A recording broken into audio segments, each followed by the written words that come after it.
And I mean, I sensed a tone of nervousness amongst them. Yeah, I think when we started talking about what's happening globally, not just in 4 major cities, but in 15 countries. Yeah. The sister from Quebec raised about how she was in Brussels last week at an international meeting. He jumped on that immediately, said, now, what international meeting were you at? I think that this thing about being in 14 or 15 countries, and as Dave Coles has said, this is just the beginning. That's going to get their attention, and we're going to continue to keep the pressure on, because we're not going to back off until such time as the human rights or labor rights and that they stand up.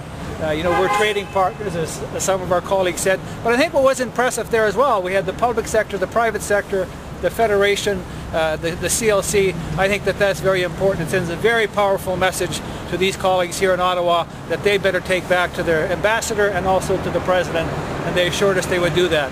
At the end of the day, we'll see what the results are, but I'm very pleased for the leadership of the CLC of giving us this gathering and for you people to be here today, and we know how important it is. I've talked to Napoleon just an hour before, and Napoleon is just so appreciative of the support that he's been getting from the colleagues in Canada, and knowing that on Thursday Dave Coles will be in Vancouver, and yesterday we had colleagues in Toronto and Montreal today at noon.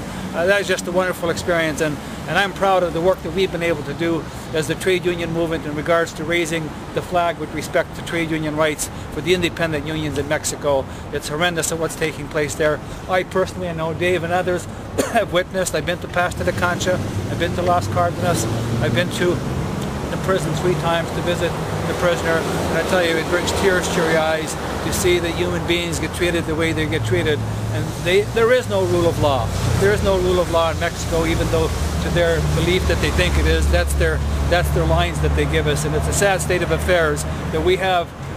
We have a free trade agreement with a country that totally ignores the human right, and that's the thing that we're standing up for.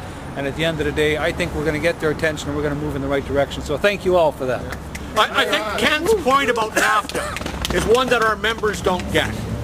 Mexico is not in another continent, it is in North America. They're sisters and brothers of our continent. And we're in, whether we like it or not, NAFTA.